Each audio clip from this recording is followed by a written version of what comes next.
Hey, it's Michael, your host for tonight. Kapag sinabing mo one, ay ekspresyong dala for everyone. That's about kwento ng kabutihan, binubuhay ang bayanihan. Padayon ka, Juan! Hello.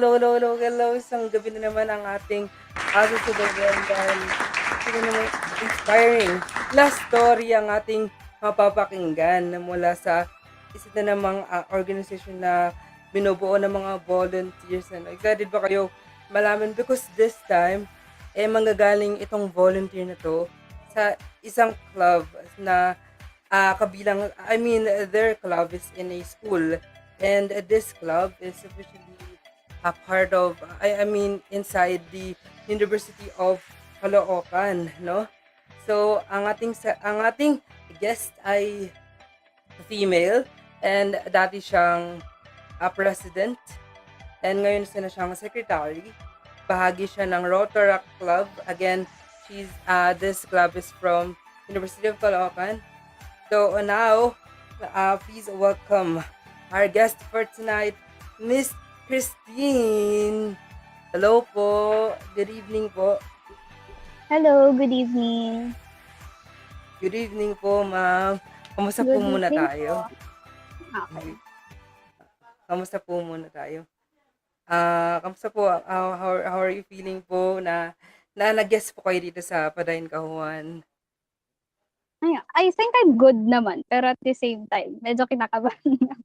Pero all good naman. Oh, yes. Well, actually, kinakabahan din ako. Pero, alam mo yun, parang every interviews are like first time because a new Mm-mm. experience and a new people to interact, no? But, yun, I'm so glad na narating natin itong part na to sa Padayon Kahuan. And speaking of Padayon Kahuan, I wanna know, dahil nga nabase sa free interview na tanong namin yung regarding sa organization nyo, gusto ko tanongin din po sa inyo, gano'n na po katagal itong Rotaract Club at gano'n na po kayo katagal as one of the members ng ng Rotaract Club? Okay. So, Rotaract Club of University of Caloocan City has been existed for 37 years na. So, ang charter date namin is January 25, 1990. And 4 years na ako ngayon. Mag-4 years na ako actually ngayon sa Rotaract. So, nung unang term ko during Hope Creating term is secretary din ako. And then, nung Magic of Rotary is, ayun, naging president. And then, itong Unite for Good is secretary ulit. So, mag-4 years na ako. Sakto din, na 4th year ako ngayon. Mm. Oh, so kamusta po yung experience po, the entire experience po being from you being the president and now you are current secretary. Actually, masaya. Parang kahit naman totally wala kang position na hinahawakan, kahit sabihin mo existing member ka lang, masaya na maging volunteer kasi nakaka-help ka sa ibang tao. Yung experiences, ganyan. So kasi siguro iniisip lang na iba na nakakatulong ka, pero yung balik no na sila mismo yung nakakatulong din sa'yo. Anong balik sa'yo nung pagtulong mo? Yung yeah. Yes po. Sige. Sige po, continue po. Ano pong Okay. balik sa inyo nung pag-volunteer niyo sa Rotaract? Yung siguro yung fulfillment na nakatulong ka. Kasi parang in everyday life, hindi mo naman totally nagagawa yan. So, meron mga initiatives, ganyan, yung mga projects. So, parang dala-dala mo siya araw-araw na nagiging ano mo na lang siya. Parang araw-araw mo na siyang nagagawa talaga without knowing na, okay, yung parang ginagawa ko sa Rotaract is ginagawa ko na pala everyday. Just like us here in the Bayan Initiative, simula na na parang alam mo yun, hindi kasi madali talaga no pag nag-volunteer ka. Mahirap siya, but along the way as you go within your organization and everything na ginagawa niyo sa loob, napapamahal ka sa ginagawa mo. Yeah. Hindi lang siya dahil kailangan mo lang gawin, required, but in love ka sa ginagawa mo simply because there's something like before na sinabi ko nga with the yung mga naging guest namin, it's also honing you. It's giving you or you are gaining like confidence or skills as well, technical and soft skills na magagamit mo rin, no, ma'am? Do you believe na magagamit mo rin in the near future sa magiging work mo, no, ma'am? Agree po kayo dun? Yeah. Opo. Mm. So, super agree. Mm. So, eto po, since matagal na rin kayo sa organization, gusto ko pong malaman ano po yung significant event po ninyo sa ano po sa organization po ninyo na may impact po Siguro, sa inyo. opo. Siguro as part of Rock UCC for almost 4 years na. Siguro isa sa one of many significant projects na nagkaroon talaga ng impact para sa akin. It's yung Mm. project sa Manila Child House. So sa Manila Child House, Oh. nandun yung Mm. mga hindi lang siya puro bata, pero nandun yung mga matatanda na may Alzheimer's, ganyan, or yung mga batang may cancer, ganyan. So, alam mo yun, nagbibigay ka lang ng, sabihin mo magkukuwento ka sa kanila ng stories, ganyan, Mm. or magbibigay ka ng foods, or mag-aabot ka nung sabihin mo ng mga school supplies para magamit nila. So, yung mga ganong simpleng bagay lang is makikita mong sobrang saya na nila. So, I've been doing that for 3 years. So, almost 4 years na rin kung tutuusin. Pero 3 years ko na, 3 years na akong nakabalik, 3 times na ako nakabalik sa Manila Child House. Okay. Sigurado ako hindi talaga siya malilimutang experience, no po, ma'am, na uh, you were there not just a volunteer but also sharing your life, no, para Yeah. sa mga bata, para sa mga bahagi nung Manila Child House.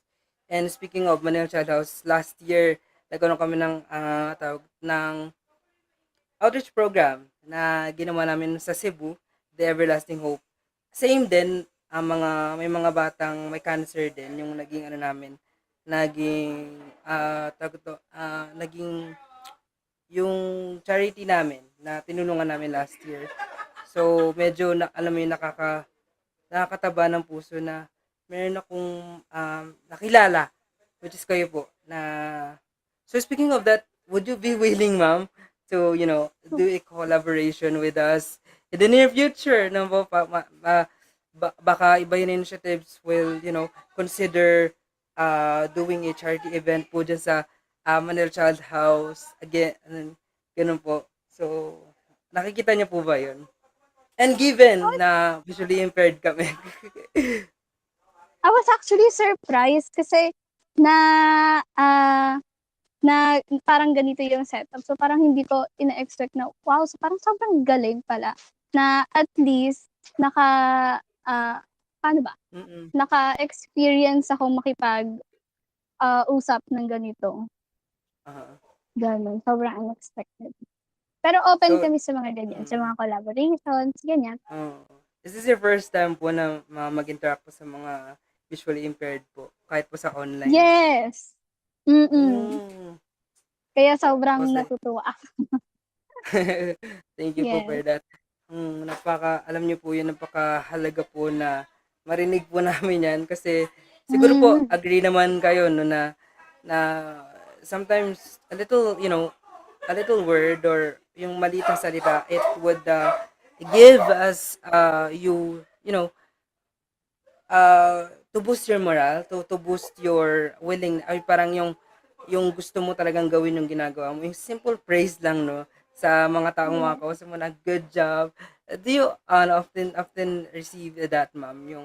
Yung pag ganon na good job, or are you this person na kayo po yung nagbibigay ng ganong praises, simple praises sa ka-members po ninyo?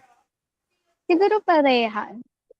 Pero masarap din sa pakiramdam na nakakarinig ka ng ganong words kasi minsan parang, sa panahon ngayon parang expensive na maka-receive ng gano'n, eh, 'di ba?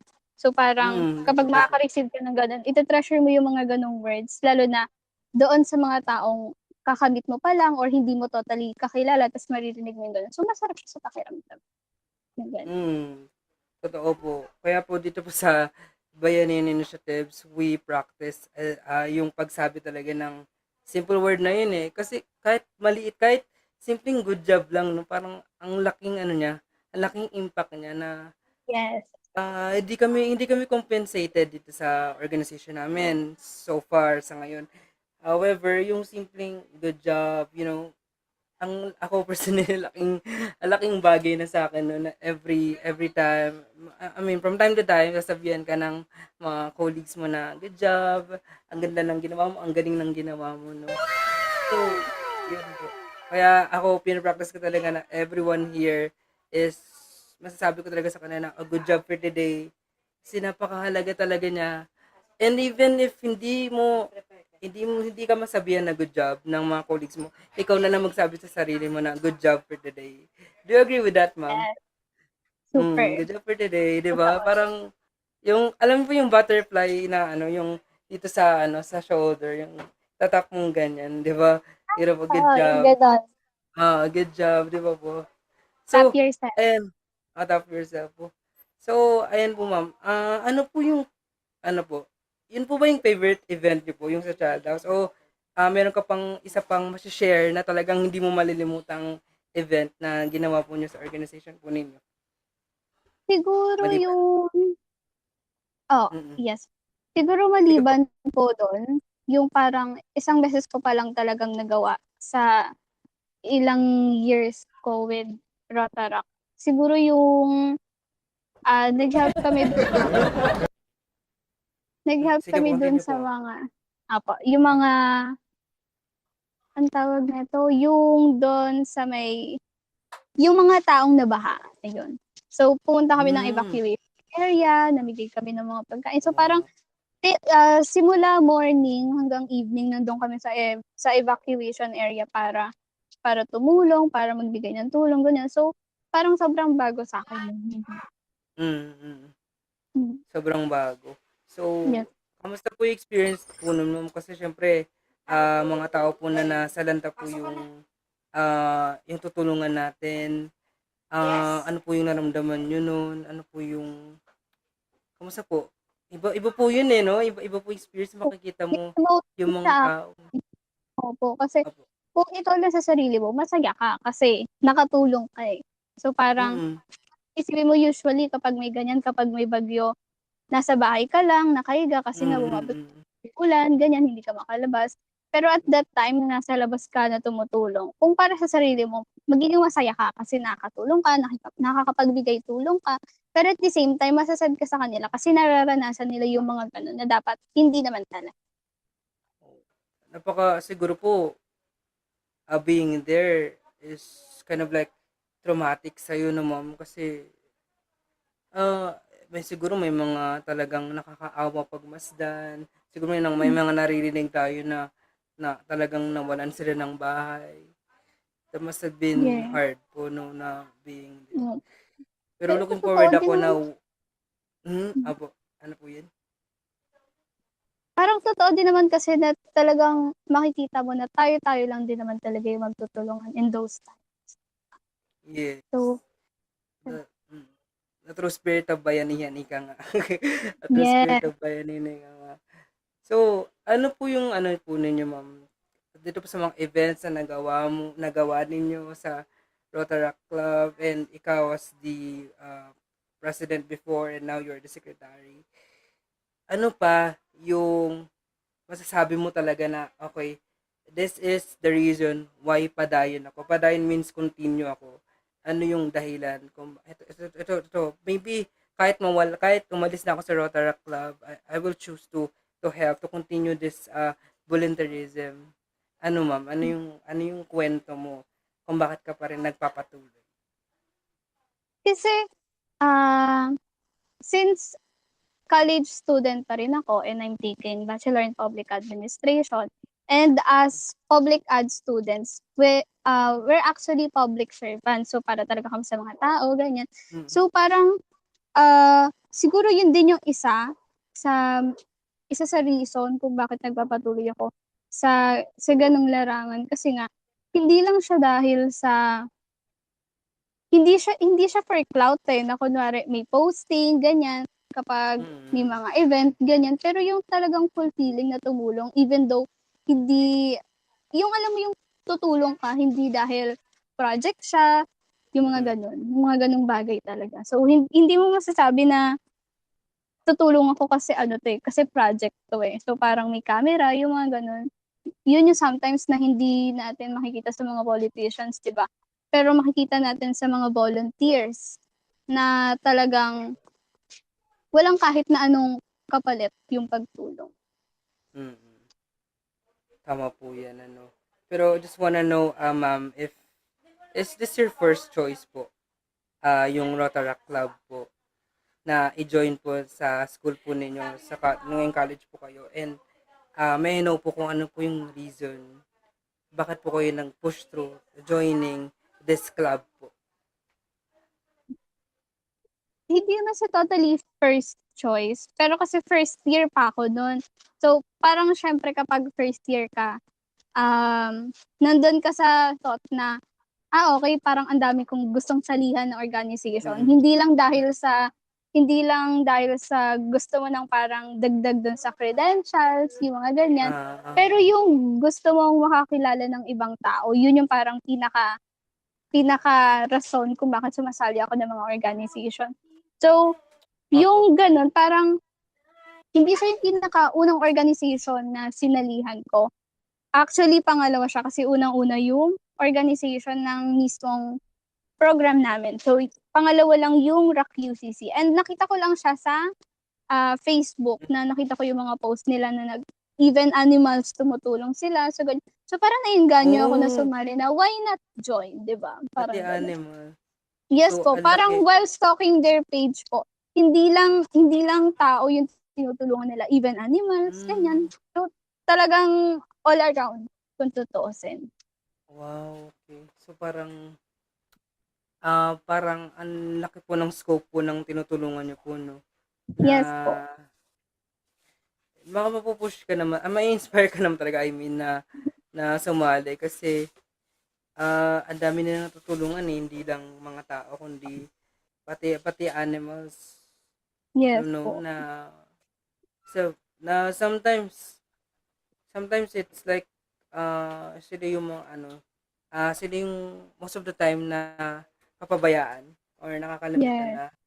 na, maybe that's the reason why ang daming mga stray kittens, or I mean stray cats or stray dogs, no, na ah, nakakaano siya, inspire, nakakataba ng puso knowing na may mga tao na is ma-share ko lang, meron ako nakita na ano, na stray dog na sinave ng isang rescuer. Ang hirap pala mag-ano, ang hirap pala mag-save ng dog, mag-ano, rescue. Mm. Kasi tendency pwede kang makagat, eh. Kasi Yes. nag-ano sila, eh, na ang tawag dun sa word na yun, parang nagagalit, ng gano'n, na nawawala sila sa control nila. Maybe because they're in a Mm.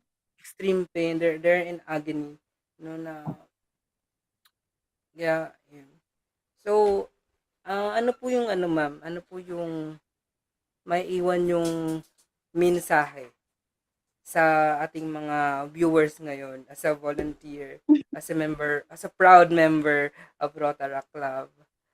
Bakit Mm. sila, ano po pwede mong sabi din kung bakit sila, bakit nila gugustuhin na sumali ng isang organization katulad ng sa atin? Siguro wag kayong sumali para lang sa posisyon. I always say this sa mga, organizations na sinasalihan ko inside our university. Siyempre inside our university meron kaming mga interviews, kung puwede ka ba talaga makasali, yung mga ganyan. So, I always say this na leadership is not just about holding a prestigious title or gaining a Mm, recognition about that specific title that you have opo. or that specific title that you want, but it's about how can you inspire others while being into that position.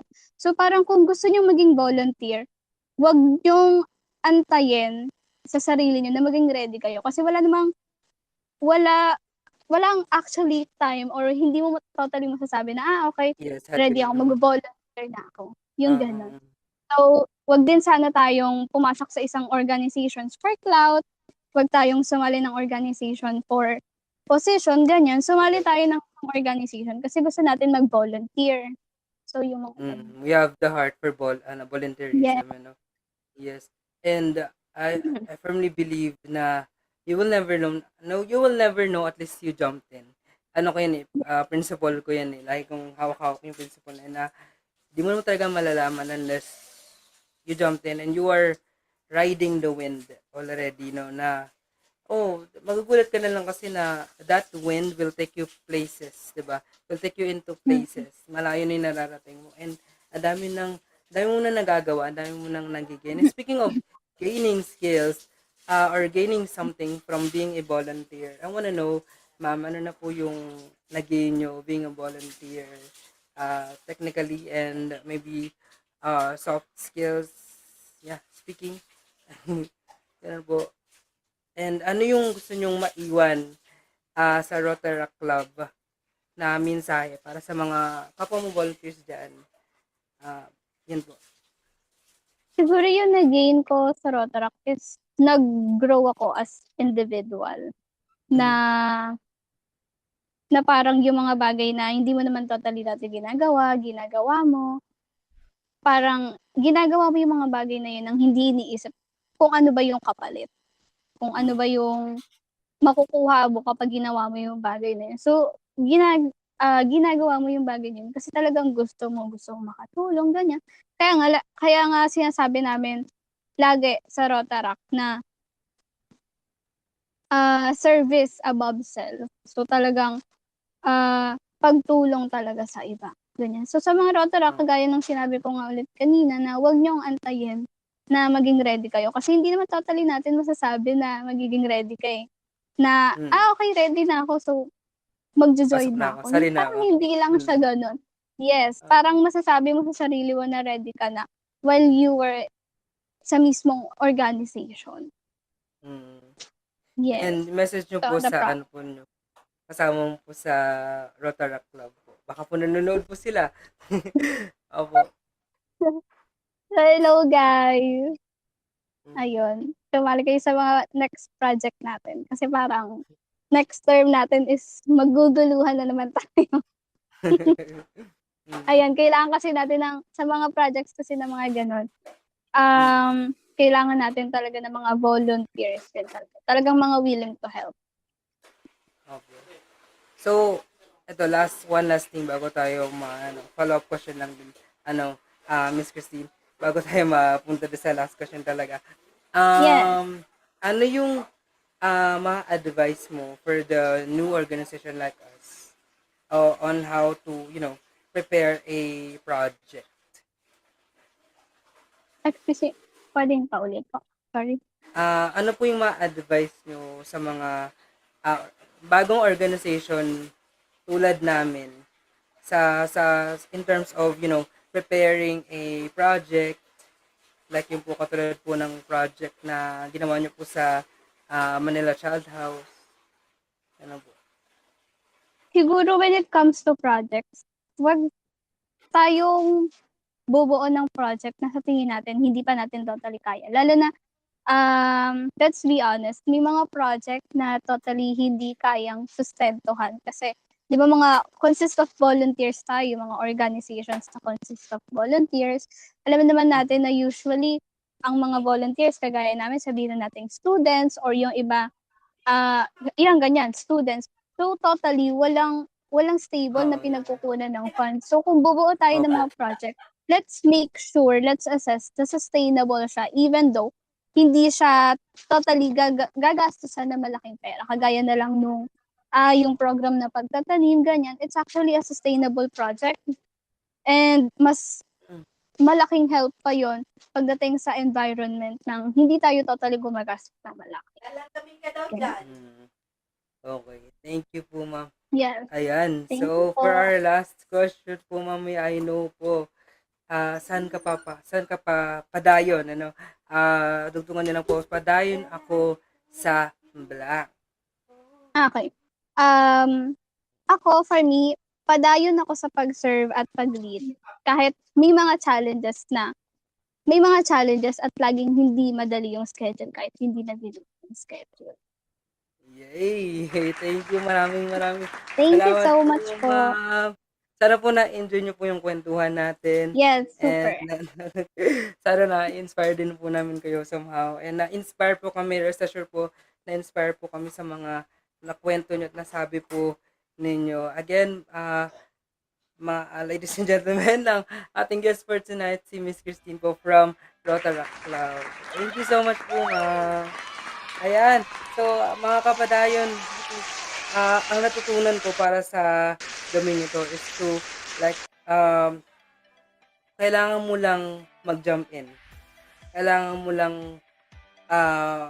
pumasok sa isang sitwasyon kasi di mo talaga malalaman kung magagawa mo o hindi. Or, hindi mo masusukat din matitest din yung sarili mo kung wala ka sa Yeah. sitwasyon na yun. I firmly believe that dun mo lang malalaman kung ano yung kapasidad, capabilities mo, talents mo, and skills mo pag nadunong ka na. And little did you know, along the way, yung mga skills na meron ka, madadagdagan at madadagdagan pa. So, grabe, yun yung naiwan sa akin ng kwentong ito. Maraming salamat talaga sa Rotaract Club. And ito po ulit si Michael, ang inyong host.